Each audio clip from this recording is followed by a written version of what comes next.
Guys, कैसे हैं आप सब लोग। आई होप आप सब लोग ठीक होंगे। तो आज की वीडियो में मैं आपको बताने वाला हूं कि आपने ब्लॉगर की सेटिंग कैसे करनी है और किस जगह पर क्या पेस्ट करना है। तो सबसे पहले मैंने पिछली वीडियो में आपको बताया था कि आपने टाइटल किस तरह बनाना है। आपने यहाँ तक तो आगे होंगे, इसके आगे मैं आपको बताऊंगा कि डिस्क्रिप्शन किस तरह लिखना है और ब्लॉग लैंग्वेज कौन सी सिलेक्ट करनी है। एडल्ट कंटेंट ऑन रखना है, नहीं रखना है, या गूगल एनालिटिक्स मेजरमेंट आईडी क्या होती है। तो आपने यहाँ पर प्लस के निशान पे रहना है, यहाँ पर लिखना चैट जीपीटी। यहाँ पर हम सारा काम एआई के जरिए करेंगे और इसमें इसको कहते हैं स्मार्ट वर्क। हमने आसान तरीके से पूरे ब्लॉगर की सेटिंग कर लेनी है। अब यहाँ पर मैं इसको चैट जीपीटी को ओपन करता हूँ और ब्लॉगर में आता हूँ। ये जो डेमो क्लास 00 है, इसको मैं कॉपी करता हूँ। अब मैं चैट जीपीटी को बताऊँगा कि मुझे आप इस टाइटल के ऊपर एक अच्छा सा डिस्क्रिप्शन लिख दो अंडर कितने वर्ड्स के अंदर, 500, यानी 500 वर्ड के अंदर हमें डिस्क्रिप्शन चाहिए। अब मैं चैट जीपीटी को कहता हूँ अंडर 500।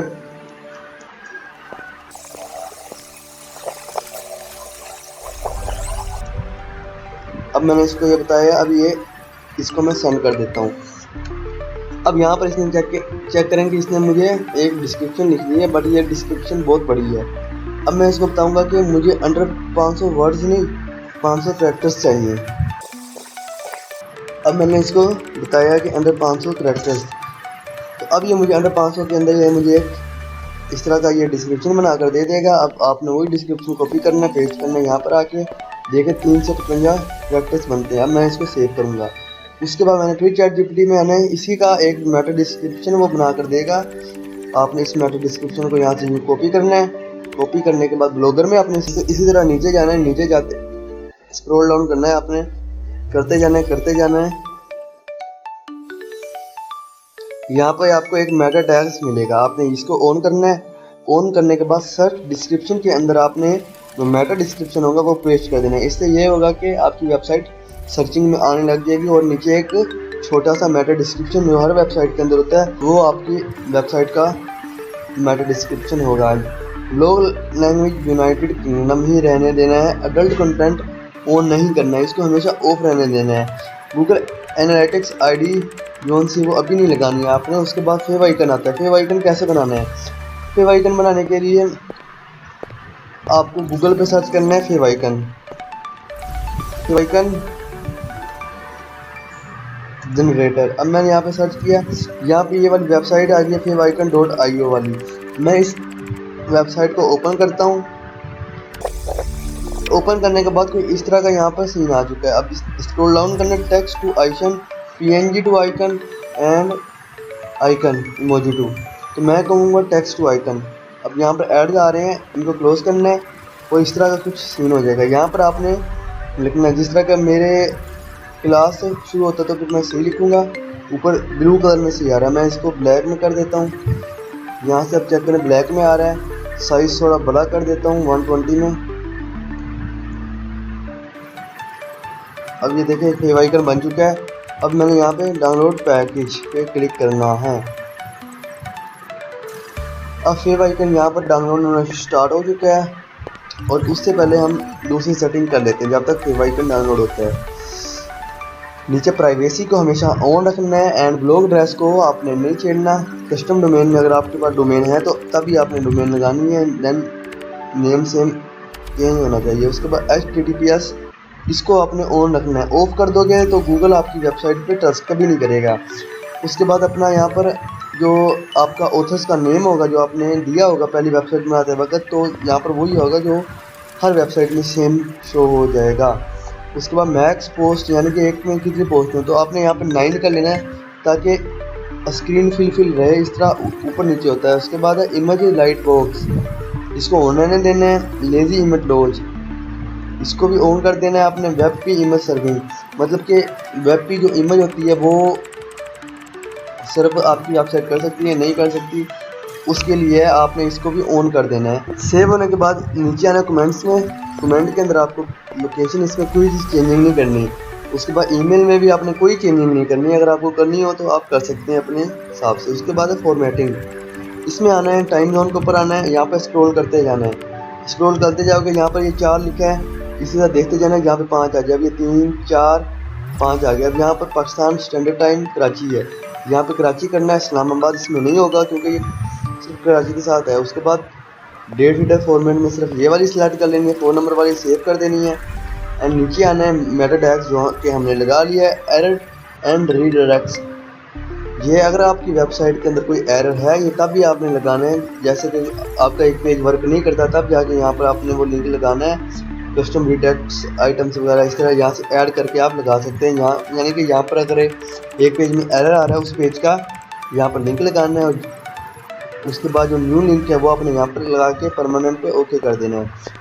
अभी हमारा कोई एरर नहीं है इसलिए नीचे आएंगे क्रॉल एंड इंडेक्सिंग, यहाँ पे आपका robot.txt आएगा जो कि आगे जाके मैं आपको बताऊंगा। हाँ, उसके बाद enable custom robot header tag, इसको ऑन करना है। ऑन करने के बाद होम पेज में यहाँ पर आना है, आल को कर देना है और यहाँ पर नो डीपी। इसका मतलब है कि होम पेज का जो हेडर से लेकर यानी कि फुटर तक कौन सा हमारा है वो यानी कि सब कुछ इंडेक्स करो। नो डीपी मतलब कि डीपी हमारी जो हमारी पर्सनल फ़ोटो होगी जो कि हमने प्रोफाइल में लगाई होगी वो इंडेक्स नहीं करनी, हमने इसको ये बताया है। उसके बाद है आर्चीव एंड सर्च पेज, यहाँ पे आर्चीव एंड सर्च पेज में आना है, यहाँ पर नो इंडेक्स नो डीपी करना है। मतलब कि हमारा जो डाटा है वो ना ही सर्चिंग में आए ना ही हमारी डीपी कौन सी है वो कोई देख सके जो कि हम सर्च करते हैं। जिस तरह की सर्च पेजेस हमने कोई चीज़ सर्च करते हैं गूगल पे, जिस तरह का फेव आइकन सर्च किया तो दूसरों को शो होगा कि हमने क्या सर्च कर रहे हैं, किस वक्त क्या सर्च कर रहे हैं। तो हमने इसको नो इंडेक्स और नो डीपी कर देना, बाकी किसी चीज़ को नहीं छेड़ना, नहीं तो आपका वेबसाइट के अंदर कोई ना कोई चीज़ इंडेक्स नहीं होगी और जिसकी वजह से आपकी वेबसाइट ना ही रैंक होगी ना ही सर्चिंग में आएगी। उसके बाद आना है आप लोगों ने पोस्ट एंड पेज टैग्स में, इसमें ऑल कर देना है और नो डीपी कर देना है। मतलब कि हमारी डीपी इंडेक्स नहीं करनी, बाकी सब इंडेक्स करना है। जो हमारा पर्सनल डाटा होगा वो कभी भी इंडेक्स नहीं करेगा इस तरह गूगल, नहीं तो हमारा पर्सनल डाटा भी गूगल ऊपर शो करवाएगा हमारी वेबसाइट के अंदर आर्टिकल के साथ, शुरू में या अंदर या फिर एंड में कहीं पर भी शो करवा सकता है। उसके बाद सेटिंग सेव करने के बाद आपने नीचे आना है गूगल सर्च कंसोल, इसमें वेबसाइट इंडेक्स कैसे करनी है वो मैं आपको आगे जाके बताऊंगा। उसके बाद मोनेटाइजेशन, इसमें भी आपने कोई चेंजिंग नहीं करनी, ये आगे जाके होगा। ब्लॉग मैनेज, इसमें अगर आपके पास इंपोर्ट कंटेंट है यानी कि अगर आपके पास पहले कोई ब्लॉग है तो आप इसके ऊपर क्लिक करके अपना डाटा इंपोर्ट करके रख सकते हो। यहाँ पे बैकअप है, आपने बैकअप में रख लेना डाउनलोड करके, जितने आर्टिकल्स वगैरह वो सेव हो जाएंगे। उसके बाद पोस्ट में जाना है, वही फाइल अपलोड कर दोगे तो आपका जितना भी ये डाटा होगा वो ऑटो इसके अंदर फिल हो जाएगा और आपके ब्लॉग को भी कुछ नहीं होगा इस तरह। उसके बाद आता है साइट फीड, इसको यानी कि फुल ही रखना है, कोई चेंजिंग नहीं करनी। पोस्ट फीड रिडायरेक्ट यूआरएल, इसको भी कुछ नहीं करना। टाइटल एंड इनर लिंक इसको ऑफ ही रहने देना है, नहीं तो यानी कि आपकी पोस्ट कोई भी एडिट कर सकता है इसे।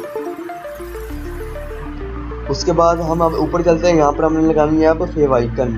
फेव आइकन कैसे लगाना है उसके लिए आपको जो फाइल आपकी डाउनलोड हुई है ये इसको एक्सट्रैक्ट करना पड़ेगा। एक्सट्रैक्ट कैसे करना है वो मैं आपको बताता हूँ। अब आपकी यहाँ पे फाइल डाउनलोड होके आई है, उसके ऊपर जाना है आपने और इसके ऊपर राइट क्लिक करना है और यहाँ पर है एक्सट्रैक्ट टू फेव आइकन 1, इसमें आपने क्लिक करना है तो ये आपकी फाइल एक्सट्रैक्ट होके आ जाएगी। इसमें काफ़ी आपको पिक्चर्स मिल जाएंगे, इसमें आपने सिर्फ और सिर्फ ये वाली पिक्चर्स कौन सी है मैं जूम कर देता हूँ, इस वाली पिक्चर को आपने शो करवाना है। वेबसाइट में आने के बाद यहाँ पर फेव आइकन के ऊपर क्लिक करना है, सिलेक्ट आइकन के ऊपर क्लिक करना है, उस फोल्डर में जाना है। अब वो मैं उस फोल्डर में जा रहा हूँ, यहाँ पर आपने फेव आइकन के ऊपर क्लिक करना है और इसको ओपन कर लेना है। यहाँ पे ये हो जाएगा, इसको सेव कर लेना है तो आपका जो फेव आइकन है वो जिस तरह यहाँ पर शो हो रहा है इस तरह शो होना स्टार्ट हो जाएगा। अब यहाँ पर व्यू ब्लॉग पर क्लिक करते हैं, अब चेक करें हमारे यहाँ पर डेमो यहाँ पर आ जाएगा, यहाँ पर हमारा ये सिस्टम आ जाएगा। अब हमने आगे थीम इंस्टॉल कैसे करना है, यहाँ पर अब ये हमारा फेव आइकन यहाँ पे ऑटो अपडेट हो जाएगा, परमिशन मिल जाएगी हमारे फेव आइकन को इसके ऊपर अपलोड होने की, तब तक ये फेव आइकन यहाँ पे शो नहीं होगा। अगर आपको आज की वीडियो अच्छी लगी है तो चैनल को सब्सक्राइब एंड वीडियो को लाइक ज़रूर कर दीजिएगा। Good bye.